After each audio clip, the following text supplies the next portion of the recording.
Steve and Dan are running through the underbrush trying to evade an SID man. Are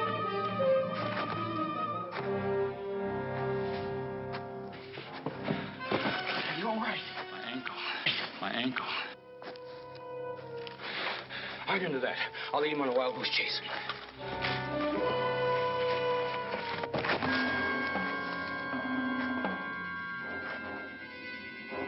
That can't be good, but at least it might help conceal him a little better.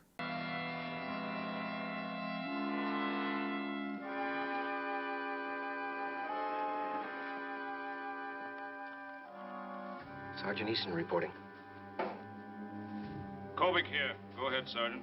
Hey, Kobick, you old double-dealing turkey, you, how you been? I'm in the park, close on the trail. Two of the little people. One of them's definitely the little captain, all right. I wonder how he could tell. Can you take him?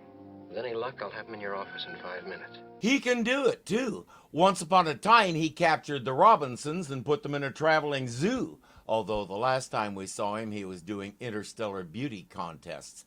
Now he's on the giant planet working for the SID. You never know what kind of mischief Farnham is going to get into next. I guess that's why Irwin keeps such a close eye on him. You know, Mark, couldn't have gotten very far with a bad ankle.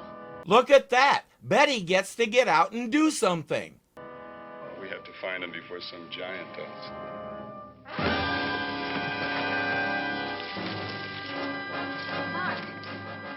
Mark!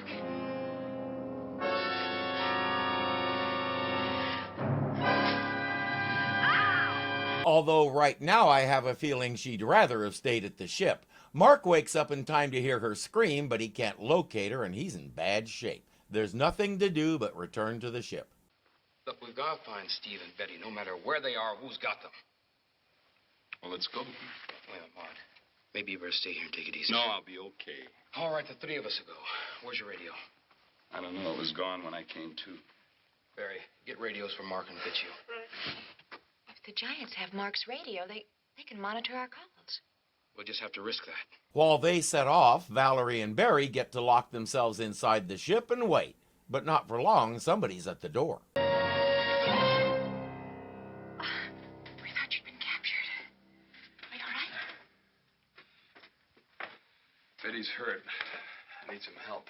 He says he found her unconscious in a gully but couldn't get her out. He tries to call the others, but the radio suddenly doesn't seem to be working.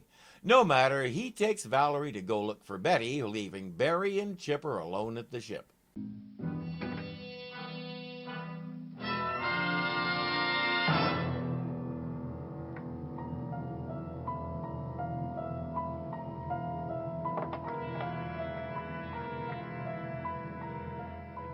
No way that happened by accident. It has to be deliberate, and it had to be Steve. The question is why? Barry calls Dan and fills him in. He says they just left, but I can catch up with him. Dan says, okay, but be careful and don't go too far. For reasons I don't pretend to understand, he leaves Chipper behind. What are you up to? It's Bert, and I don't know what you mean.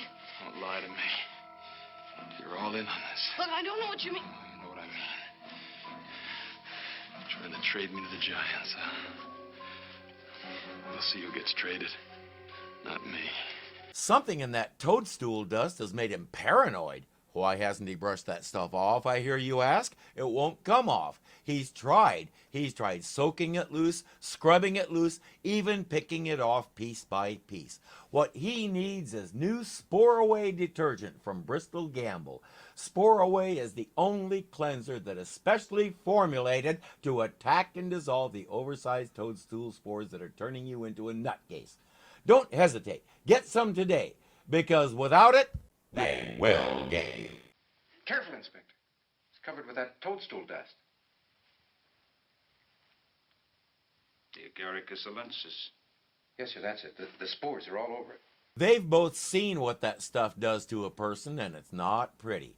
But now they know at least one of the little people has been exposed. He cleans the radio thoroughly, and now they can listen in. Dan and the others are trying to figure out what Steve meant by a rocky gully, because there aren't any places that fit that description within easy walking distance. The only gully they know of is a fair ways away, so they may as well get started. Steve has dragged Valerie and Barry to an empty office where there's a phone within reach that still works.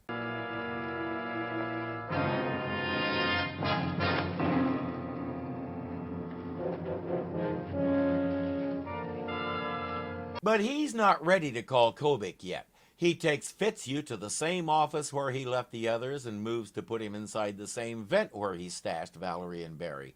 But he exposed Fitzhugh to the spores, and now Fitzhugh is equally paranoid. So they're working together to turn the others in. Captain Burton, this is Inspector Kobick. It's been a long time since we've had a chance to talk. Yes, you can help me, Inspector. But more important, I can help you. He says, I know all about your deal with Dan to turn me in. Kobick is playing along and probably thinking, this is going to be too easy. Steve suddenly realizes that Kobick is stalling so he can trace the call and hangs up. They got a general area, but nothing more. Still, Kobick has an idea. Suppose there's a vacant office where the phone hasn't been disconnected yet. Sure, that's it. It might be. You want me to check out the vacant offices? Yes, but not as an SID man. You might scare him off. Pose as a telephone company employee. Right, sir. But don't leave yet. Somebody's calling. Inspector! Inspector Kobick! Down here in the vent!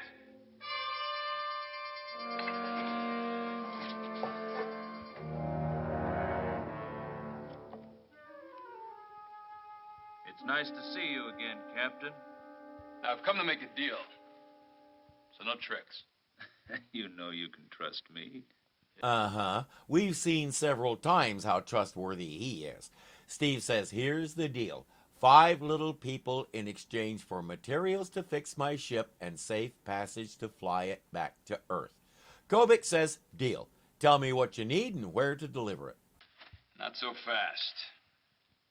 We'll work out the details later. Well, just a minute.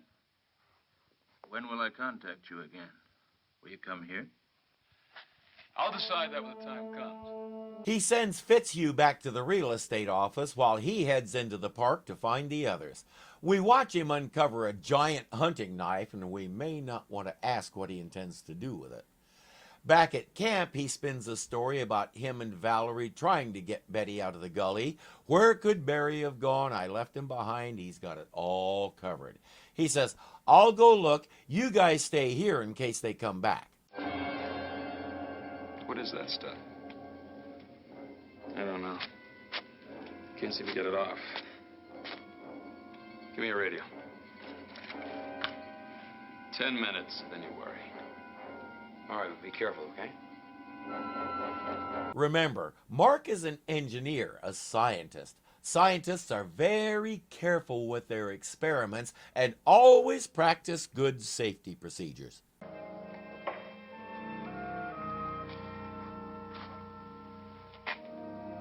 For example, when encountering an unknown substance on an alien planet, you only put a small amount of it in your mouth just in case it turns out to be unfriendly. You should have let one of us go with him.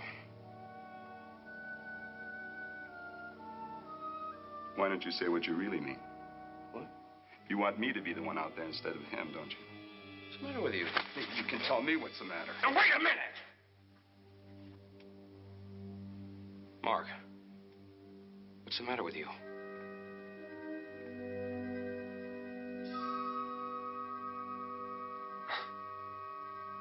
I don't know. It's time for Steve to check in. Dan, I found something. Are you there?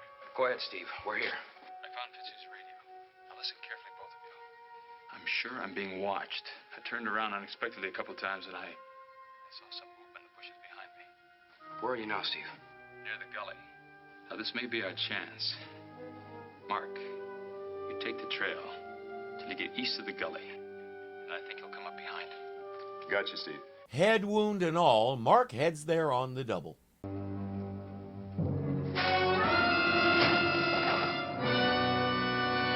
Lucky for Mark that Steve can't aim worth beans.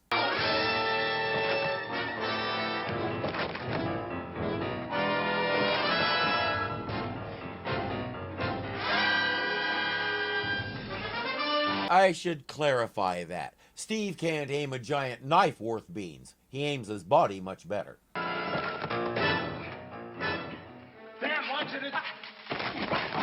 Mark, what is it? Mark, what did you say? Mark is putting up a good fight, but A, he's still a little weak from that head wound, and 2, Steve's bloodstream is about 98% adrenaline right now. I'm not sure even Kobick could contain him.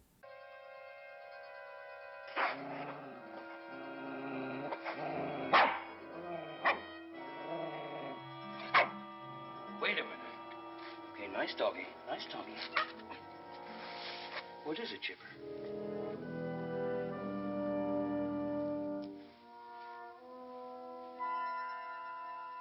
Toadstool. Chipper only got a little whiff of it, and it did that to him. Mark had the same reaction. Dan just figured it out. The problem is Steve is covered with that stuff, so he's constantly inhaling it. It's not getting a chance to wear off.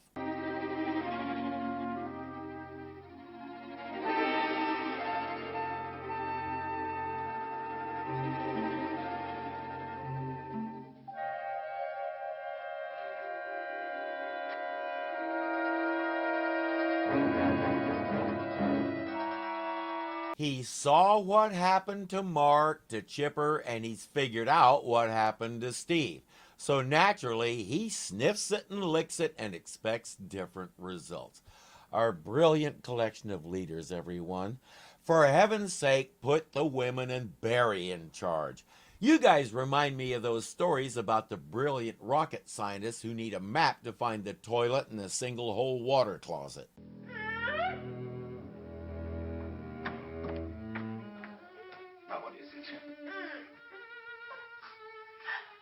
Fitz, you be calm and listen to me.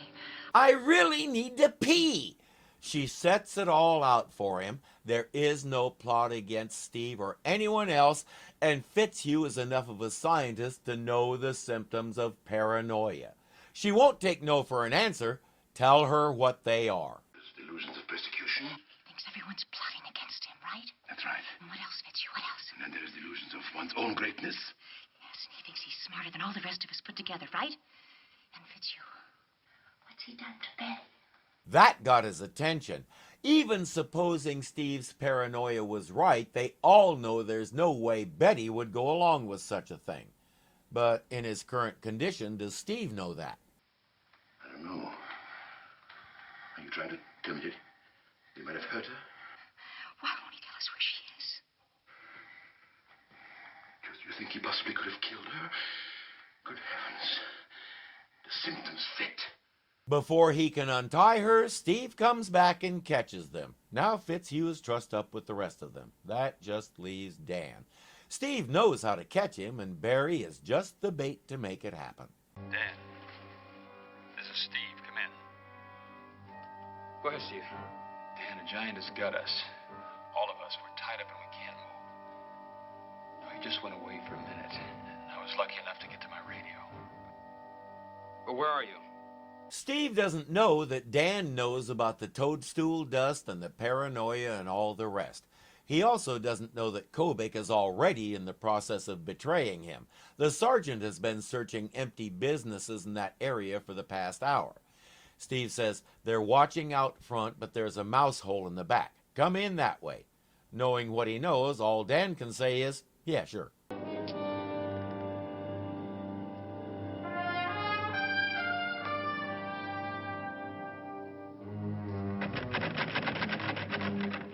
I think Steve just figured out that Kobick isn't going to keep his end of the bargain. The sergeant doesn't have a key to the door, but apparently Kobick does. He's on his way.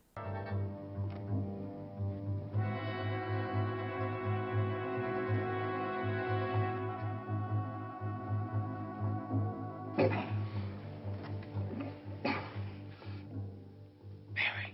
I'll be right there.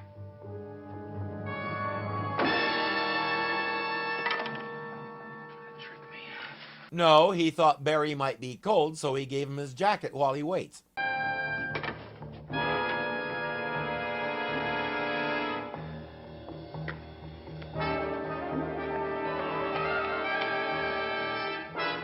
He parks Barry by the phone, then sends Mark out to watch for Steve while he releases the others.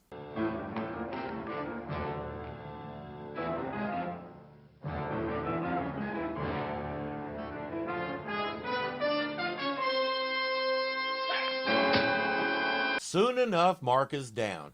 Dan jumps in, but Steve's got so much fury pumping through his arteries, he may not even feel Dan's punches. He pulls out a giant claw of some kind. Steve.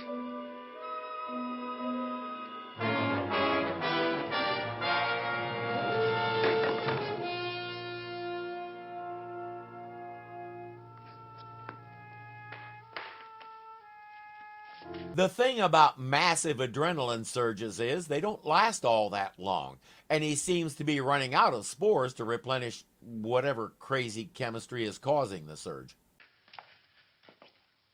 This toadstool dust made you violent. Are you all right?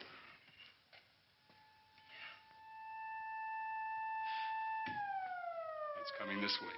Steve doesn't remember anything between diving under the toadstool and right now, but he and the others do know what that sound means. The mouse hole. We can get out that way. So where's Valerie? She's right behind us. Valerie! I can't walk. My legs are numb. I'll get her. The rest of you, go ahead. I'll help you. Kobick and the sergeant find an empty mouse hole and a tiny makeshift hatchet, as well as a few little strips of cloth. That's their catch of the day. I hope they find it satisfactory. No. Now there's just one unanswered question. Where's Betty? You don't remember? You put her someplace. Now try and remember. Dan, I'm telling you, I don't remember anything. You put us somewhere. You wouldn't tell us where. Oh, Steve, no. Come on, let's go find her. Dan! Fitzhugh, Mark, anybody, can you hear me? And now there are no unanswered questions. Are you all right? Yeah, I'm okay except for this twisted ankle. I'm at the spaceship. I just got here. What happened to you? Listen, Steve must be out of his mind. He was taking me into town when I hurt my ankle, and he just tied me up by a gopher hole and left me there. Well, I escaped, but watch out, Dan. Betty. He's all right now. He's okay and they're coming back. Dan says, first order of business, Steve takes a bath. Better wash his uniform too, except his uniform was dry clean only and they didn't have access to such a facility, so when they tried to wash it the conventional way, it disintegrated. For the next few weeks while Betty sewed him a new one, the only other clothes that fit him were Valerie's. He was okay with it. In fact, he kind of liked some of the styles.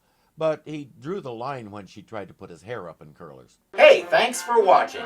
If you like what you see, please click the thumbs up. It really does help the channel. If you're not subscribed yet, the button looks something like this. So click it and join our little family. There's a bell there that may or may not actually work to give you notifications when we post something, but it can't hurt to click it just in case. Again, thank you for watching, and I'll see you next time. No matter, he takes Valerie to go look for Barry, leaving looking for who? No matter, he takes Valerie to go look for Barry. Why do I keep trying to?